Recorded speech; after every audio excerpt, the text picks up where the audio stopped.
Hi guys, James at Rampant Lion Reviews again for you today with another beer review. For this one, we are going to cross the Øresund once again, and we're going to go back to Sjælland in Denmark and revisit a brewery that's featured on the channel many times before. I've had some really nice beers from these guys over the years, a good few different styles, but I think it's fair to say that this brewery is best known for their different kinds of IPAs, and we've reviewed quite a few different kinds of IPAs from these guys on the channel previously.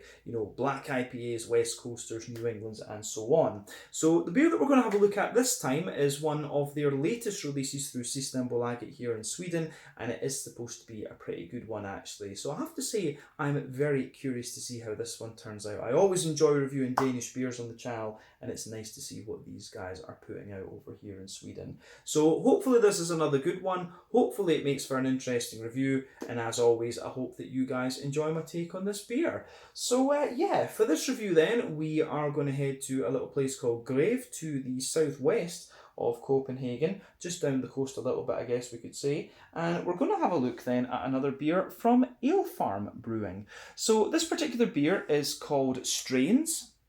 It comes in at 8% ABV. It's a double IPA. It's not listed as a New England or a West Coast, so maybe it's going to be one of these kind of hybrid American IPAs, if we can call it that. But yeah, 8% double IPA, this one. And this beer was released as part of the local småskalig assortment through Systembolaget here in Sweden for May of 2022. So yeah, this is the thing. Depending on where you are in Sweden, you can get some of the Danish beers, but you'll also get some Norwegian things as well, actually. But yeah, always nice to return to Alefarm Brewing, and hopefully this beer is as good as some of the other ones that we've had from them previously. So let's crack on then and see how we go with this one. So, as always with my reviews, I'll tell you a little bit about the brewery before we taste the beer. If you want to get straight to the tasting, just fast forward. All the usual links are in the video description below. That's the brewery website, the link to the other reviews that I've done from Alefarm Brewing in the past, and we will no doubt add more to that list at some point in the near future. But there's all the usual social media down there. If you want to see more reviews, do please consider subscribing to the channel. The whole channel, of course, has a geography-based tagging system, so you can go into the homepage and search for beer based on country, city, state, county, province, prefecture, whatever it is you happen to be interested in. Do check out the playlists of beers from different countries. There is one there for all the Danish beers that I've reviewed for you, and that's being added to very regularly, of course, because I live in Skåne in the south of Sweden, and I love my Danish beers. I go over to Copenhagen quite often and pick up various different things. But as always, please do get in touch and let me know some of the other beers and breweries that you guys would like to see me review. It's always great to hear from you guys that are watching the videos, and the support that you show the channel is hugely appreciated. So anyway, on to my brewery notes then, to tell you a little bit about Alefarm Brewing once again then. So Alefarm is the brainchild of Andreas Skuit Larsen and Kasper Tiedemann, and the company was founded back in 2015. So Andreas had been a home brewer for a while, but he'd also worked for a period of time as a librarian, whereas Kasper has a very extensive background within the IT sector, and he's involved in several different companies and organisations, one of which is his own consultancy firm. But originally, they based the company on a farm outside of Copenhagen, hence the name Alefarm, and they soon moved down to Køge, which is to the southwest of Copenhagen city, and for a long time they were brewing just with a very small 200-litre brew kit, and this was originally intended as a pilot or transition brew kit actually, so they were doing quite a few different experiments there. Originally, back in the day, Alefarm Brewing was focused mainly on sour beers, but a little bit later on, having grown their reputation throughout Copenhagen and further afield, they decided that they were going to scale up a little bit. So in 2018, they opened a new 20 hectolitre brewery in Greve, which is again to the southwest of Copenhagen, and this has a canning line, and their beers have been exported abroad since that point. It was at that point though, when they opened the new brewery, that Andreas left the company, and he actually went on to brew cider. But they hired Mark Walewski for a period of time. He used to work for Beavertown in London, although he is now back brewing with Mikkeller in London, from what I understand. He was the one who really kind of set this brewery on the path of brewing the New England hazy IPAs. But the brewery is now run on a daily basis by Kasper and his wife Britt, and over the last few years they've just been experimenting with lots of different recipes and doing different things. But the brewery's been going from strength to strength. They've been gradually upgrading their fermentation capacity and just building their reputation. But as of May 2022, when I'm filming this review for you, these guys have produced around 380 different kinds of beers according to Untappd. And like I mentioned earlier, I would say this brewery is famous mainly, or is well known mainly for their different kinds of IPAs. They do a lot of New Englands, quite a few West Coasters, some black IPAs, but you will get a good few Imperial Stouts and things like that from these guys as well. I have seen some Berliner Weisses and stuff in recent times as well. But yeah, a very solid all-round brewery in my experience, and one of the Danish breweries that you do need to check out if you get the chance. But yeah, that is all I can really tell you about Alefarm Brewing for the moment. If you want to learn more about these guys, you can check out the brewery website, you can follow them on Facebook and Instagram to keep up to date with all the latest goings on, and you can check out the Rate Beer, Untappd and Beer Advocate pages to learn a little bit more about all the different beers that these guys have done. So yeah, let's crack on with this one then and see how we go. Check out all those links in the description below, as we've said. So yeah, as you can see, the artwork on this one is kind of similar to what we've seen from Alefarm in the past. They've always got some really interesting things. But yeah, 440ml can once again. I believe I paid 60 Swedish kroner for this, which is maybe about 10 kroners more than you would pay for a Swedish equivalent. You know, there's an importer's fee for the company that brings these beers over. But yeah, as we said earlier, an 8% double IPA. This one, it doesn't specify whether it's a New England exactly or exactly what it is, but this one, it does say in the ingredients list it contains barley, oats and wheat, so probably it's going to be along the hazy side of things. But yeah, as we say, it's 60 Swedish kroner, so about €6, somewhere in the region of like £5 sterling, maybe about $6.50 American, something like that. But this one contains Cashmere, Citra, Motueka and Sabro. We know all these hops quite well. Cashmere is American, about 14% alpha acid. It gives you this big melony note and a lot of lemon and lime. Citra, big mango-y characteristics, and again a little bit of a kind of zesty, lemony, limey note. Motueka comes from New Zealand, about 8% alpha acid. That gives you a big limey character too. And then we've got Sabro, which is American once again, and that is about 14% alpha acid. Big kind of tangerine notes and a little bit of a yeah, a little bit of a sort of coconutty type vibe to it. So yeah, should be quite an interesting double IPA, this one. But yeah, there you can see on the back of the can, there is the Alefarm Brewing symbol, and just another little quick look at the artwork for you on this one. I do wonder if this beer is named after, like, you know, strains of yeast and so on. I guess that's maybe some of the inspiration behind the name here. But like we said, 8% double IPA, this one. Let's crack open the can and see how we go. Looking forward to this. You know, I can't remember, I think it was like February or something that was the last time I had an IPA from Alefarm Brewing. It has been quite some time.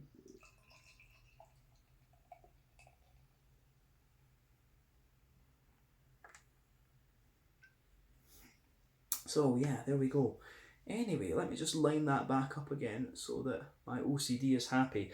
But there we go. So, as you can see, and as you would expect, it looks pretty damn nice. So, first off, I think we can say that this beer does look a little bit more like a New England hazy IPA. So, the head on this one, it's poured with a one-finger frothy, I would say kind of creamy coloured head. There are small bubbles in there and some bigger bubbles, but it looks very nice. That is going to fade away to be a kind of thinner foamy layer over time, though. I think in fairness we can say that. I'll just let you have a little look at the bubbles on this one before we open up. It does look pretty good, I have to say. But yeah, colour-wise, this one looks like a very nice kind of rich, bright yellow. So I always like comparing these modern IPA colours to different fruit juices. For me, this is very much like a kind of mango juice, something like that. These kind of hazy, I think it's fair to say this is a hazy IPA, but these hazy IPAs always just remind me of different fruit juices. So remember, the colour of your beer depends on 1, the type of malts that you use. This goes a long way to determining your EBC rating. 2, the length of your wort boil is also going to play a role, because the longer you boil the wort, the more the sugars caramelise, and thus you get a darker colour of beer. Any barrel aging that you do or any adjuncts that you put into the beer will also affect the colour of the beer, but when it comes to IPAs, you don't often really have to care about those particular variables. But yeah, if we shine the light through this beer, it does actually seem like it's pretty opaque. So remember, the level of haziness in these modern IPAs depends on the oat content, the wheat content, and to a degree the yeast strain that you use as well. But overall, this looks pretty nice and pretty typical of a modern IPA. But yeah, not the soupiest and gloopiest of ones that we've come across, but it does have a good little bit of opacity to it. But yeah, I think we can leave it at that for the appearance. So you can see now that the head has faded away to be a very, very thin kind of foamy layer. But in fairness, I like that with this beer. It looks very nice. So let's take a closer look at the aroma then and see how we get on. Nothing out of the ordinary in terms of appearance when it comes to this one. So let's take a wee look at that aroma and see what we get from this. Yeah. First impression of this one, it's quite a soft and sort of subtle aroma in a lot of ways. Yeah, it leans. I'm getting a lot of lime out of this one for a start. So yeah, this is definitely, it's a very soft and bready New England IPA. The green component is quite reserved, just a little bit of grassiness, and then for me, it's quite a big kind of limey leaning thing. This, but with the hops that are in there, the Cashmere and the Motueka especially, I'm not surprised at that actually. But yeah, let's kind of break that aroma down for you a wee bit more and just describe it more in depth. Yeah, so aroma-wise, this beer is pretty interesting. It's on the malty side of things. You can get a little bit of that kind of bread crusty character out of it. It's certainly got a wee bit of a kind of Jacob's cream crackery sort of thing going on as well. A definite presence of a kind of soft white bread, absolutely. So a definite presence of a kind of soft white bread from the barley malt, absolutely. You can smell that. So Jacob's cream cracker, bread crust, soft white bread.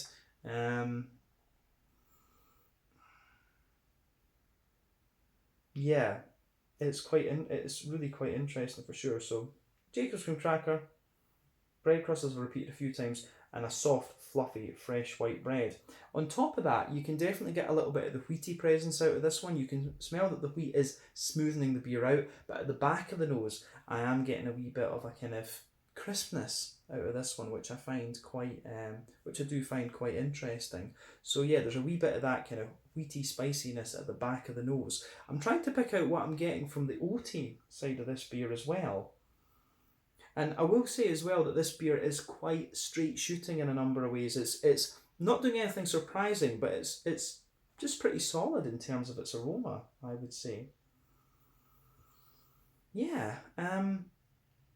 So yeah, on top of the wheaty side of this beer, I would say you're getting a little bit of oatiness. And for me, as I've always said, I think there's 6 elements you need to think about when it comes to a New England IPA, and I'm pretty sure this one is a New England hazy at this point in time. So there's 6 different things we should care about: the kind of farmhousey, yeasty character, the kind of rye and grainy side of things. These 2 factors are a little bit more prominent in American brewed New England IPAs, but then you've also got the wheaty bitiness, the oaty creaminess, the barley malt bread, and the sweet side of things. And those 4 elements are pretty much universal. You'll find those anywhere. I think the New England IPAs that we get over here in Europe are based on a mixture of the kind of wheaty Trillium ones and the more oaty, creamy Treehouse ones from the States. But yeah, this one for me is really it's kind of a mix. You're getting a little bit of everything. You're getting a bit of wheaty bitiness out of it for sure. You are getting some smooth oaty character, and you're getting quite a lot of barley malt bread. So this one's a wee bit more like a kind of old school New England IPA. If I think back to the likes of the Amazing Haze and stuff like this. So yeah, I think it goes together quite. I think it goes together quite well in that sense. It does remind me of some of the more old school New Englands that we had back in the day. So yeah, I like it. I do like how this beer goes about its business for sure. So thumbs up for the aroma. But beyond that, the other thing I'll say about this one is that with the oaty side of things, you can smell the oats have a little bit of creaminess to them, but you are getting a little bit of dryness there too. And for me, the OT character in these IPAs is always an indicator of how old the beer is. The creamier the oats are, the fresher the beer is. But if you start to get a little bit of dryness out of them, that means the beer is just a little bit older. So yeah. But the thing is, with a New England IPA, it's actually better to let these beers have got a little bit of a sweet spot, because if you drink them too fresh, you just get a lot of hop burn out of them. You have to find that optimum point to drink them. So you can't drink them too young, and it's not good to drink them too old either. But yeah, other than that, I don't think there's too much to say about the malty side of things in this one. I'm not even getting that much of a sweet component out of this, and normally at 8% you would get a little bit of Werther's Original, but I'm not getting all that much. I'm not really getting any of that, to be honest with you, in this malt base. Yeah, I think that's quite nice. So yeah, on the hoppy side of things then, let's look at that. Yeah, on the hoppy side of things, this beer for me, if we talk about the green component first, you do get a little bit of earthiness in there. There's a nice little bit of a kind of floral aromaticity. So yeah, nice little bit of floral aromaticity. And it's got a bit of depth to it. I mean, the thing to remember with these modern IPAs is that they tend to rely on late addition and dry hopping. Remember, 3 types of hopping.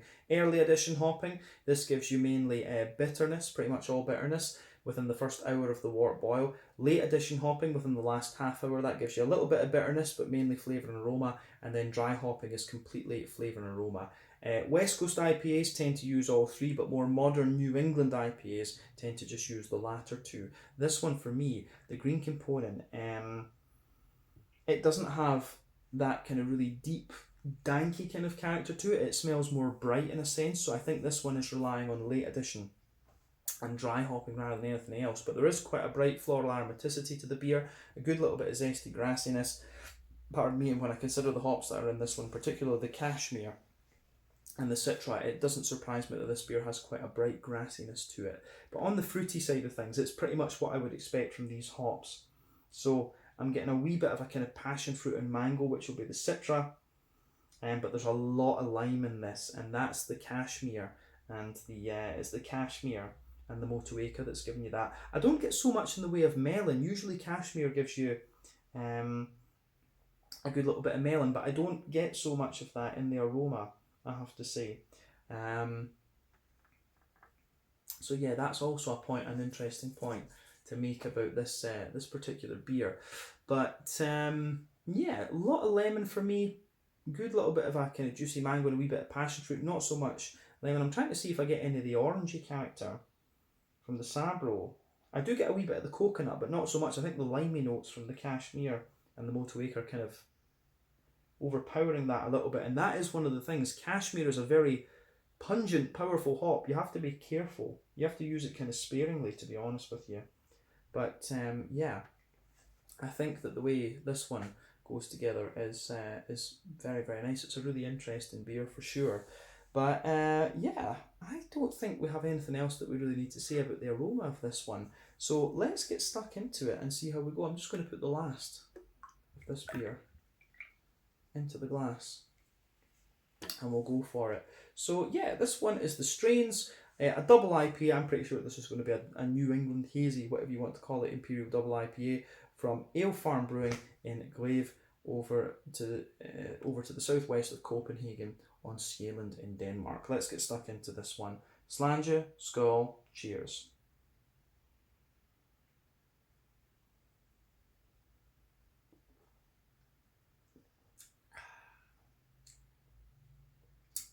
That's pretty nice. When I think about the other Alefarm beers that I've had, this one's definitely up to the standards of those. And that's one of the things, you can rely on Alefarm just to give you a nice solid beer. You know, whatever style it is, you're always going to get a solid example of that style.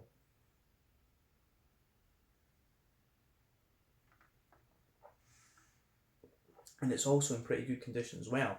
I will say, first impression of this one is, it's not, I think this is one of these ones that fits into that sort of kind of nondescript American IPA category. It's like a New England. It is definitely leaning toward that New England end of the spectrum. but it's just not quite as thick and creamy, and there are little elements of a more West Coasty side to this beer as well. But whatever it is, it's a very nice IPA. I mean, we can talk about style brackets all day and exactly where things fit, but that's not the most important thing. The most important question is it a good beer? I would say yes, it is. So yeah, thumbs up to Alefarm with this one. Strains is pretty solid. I think this, when I had a little look at Untappd earlier, I had a rating of like 4.1 or something. So yeah, you will get solid IPAs from Alefarm Brewing, absolutely.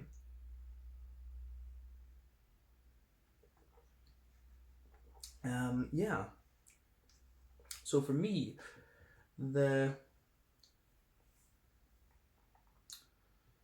I'm just thinking, where do we start with this one? As I say, this is quite, for me, it's got a good balance. You've got it feels a little, as I say, it feels a little bit like a more old school New England IPA. It's got a little bit of that kind of amazing haze, Narangi, New Sweden IPA vibe about it. It's one of these more kind of bready and smooth ones rather than being overly sweet or anything like that. But it's a lovely, as I say, it's a lovely, lovely beer.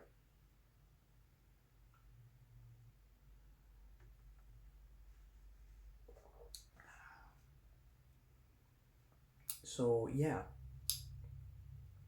first impression of this one, very smooth in its malt base. Green component is quite reserved, and then it is leaning towards that limey side of things for sure. But with the hops that are in this, I'm not surprised. Let's break this down for you though and describe it a wee bit more in depth as we always do. So the middle third of your palate, then that border, that kind of baseline of the beer, for me definitely has a little bit of a kind of smooth bread crusty element to it, which I do enjoy. So a little bit of a smooth bread crust. I'm not getting so much of the kind of crackery notes that I was picking up from the aroma with this beer though. I think that's fair to say.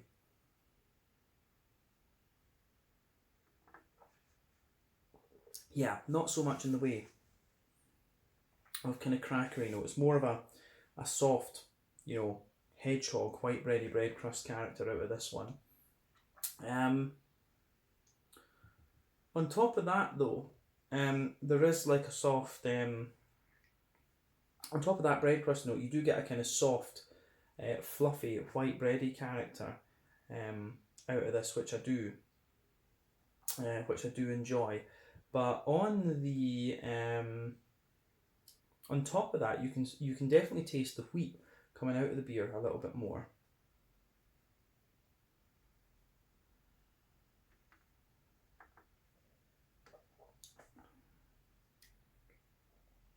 Yeah, so as I say, a little bit of a fresh, a little bit of that kind of hedgehog bread crusty sort of thing, a soft fluffy white bread, but I would say that layer is quite thin in a sense. It's not too tall, but then on top of that you get the wheat, and I think the more that I'm drinking of this beer, it really starts to lean towards the kind of wheaty side of things.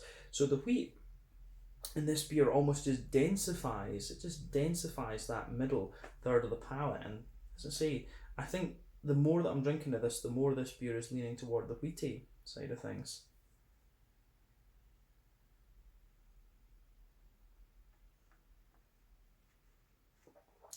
Yeah. So yeah, on top of that soft kind of white bready barley malt layer, you're getting a more dense wheaty character out of this one, which I can really appreciate. But on top of the wheaty layer in that middle third of the palate, there's not too much in the way of oatiness. I mean, down the middle line of your tongue, there's a bit of a kind of creamy, oaty character, and I think that goes together quite nicely. As you move out toward the edges of the palate, it does have a little bit of oaty dryness in there, and as I've always said, oaty character is an indicator of how fresh your New England IPA is, and this one's still quite wet and quite creamy, so I feel that this beer is pretty fresh, to be honest with you. But I think overall, this one, it doesn't really show so much of a sweet character either, and the oats I don't think have that much prominence in it. I think this is more a wheaty leaning New England IPA rather than anything else. So you'll find in that middle third of your palate, the beer feels really distinctly bready, and it's like a really wet white bread that you have in here. But yeah, it's kind of interesting in that regard. No real sweetness to this particular beer.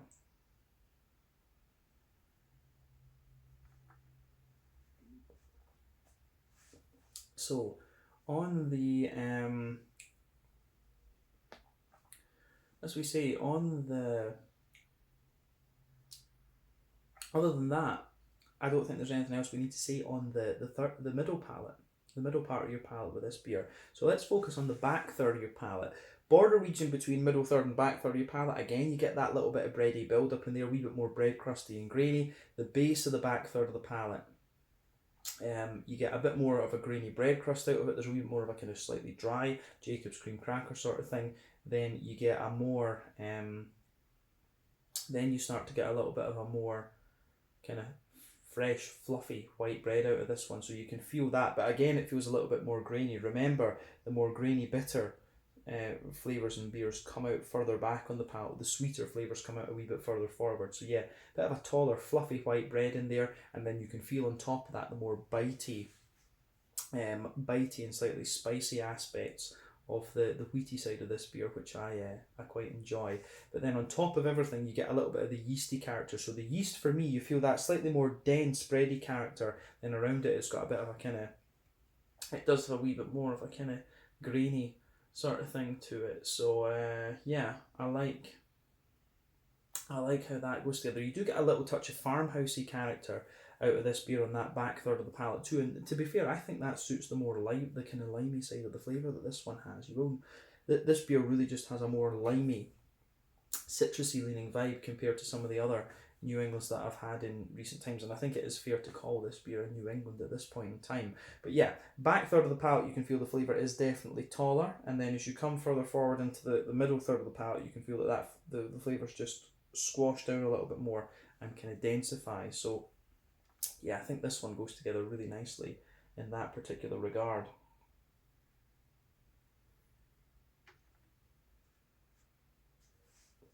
So, what else can we say about this one? Yeah, I think that covers everything about the malty and yeasty side of things. Let's focus on the hops. So, green component first. Back corners of the palate, I'm definitely getting a wee bit of earthiness there. But then as you come further forward, this beer gets really aromatic and floral. You get this nice big floral aromatic depth to the beer the further forward that you go, and I think that's a mix of the cashmere and the motueka, to be honest with you. It gives you that, especially the cashmere. I've always remembered that cashmere has this big floral aromatic note to it. Citra is capable of that too. So yeah, I mean, remember we've talked about the 3 hoppings many times on the channel. I think this one, be very curious to know exactly how they've done on the hopping in this one, because the depth of the green component suggests a little bit of early edition hopping. It's got that nice deep floral note, but then again, we know that this is one of the characteristics of cashmere at the same time. Yeah.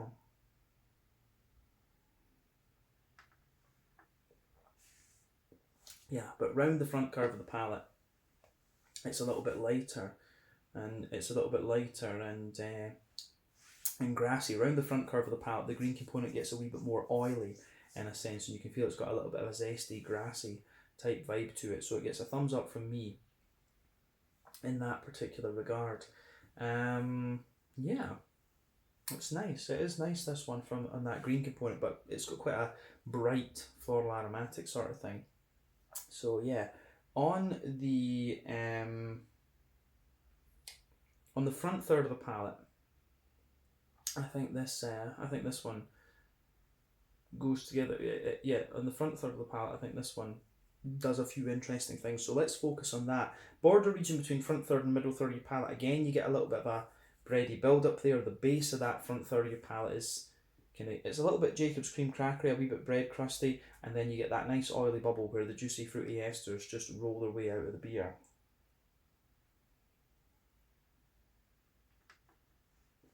So yeah, on that side of things, you're getting quite a, this is one of these beers where the hops do as you'd expect. Towards the back of the front third of your palate, you get a little bit of a passion fruity note from the Citra. As you move further forward, it gives you a bit of that juicy mango, but then into the front half of the front third of your palate, you can feel a wee bit of the orangey character from the Sabro and a wee bit of the kind of coconutty thing, but it becomes very, very limey. I mean, motueka, cashmere, yeah, it kind of does you a bit, and Citra is also going to contribute to that as well. So for me, this is a very sort of limey IPA. To be fair, when you go further into the aftertaste, I think in the kind of border region between the two halves of that front third of your palate, you do get a little bit of the melony character from the cashmere. But yeah, this beer really does lean towards that kind of limey end of the spectrum. It's interesting for sure.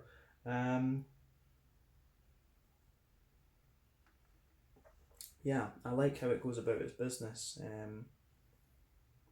I do like how this one goes about its business in that sense. It's been a while since I've had like a really citrusy leaning New England IPA such as this one. So nice to have a bit of a change of pace, to be quite honest with you. Yeah. So for me overall, I think it's fair to describe this one as a more wheaty, limey leaning New England IPA. It's got a good bit of floral character to it as well. So yeah, thumbs up from me. Something a wee bit different compared to what I've had in recent times. But let's round off this review with a wee look at the mouthfeel.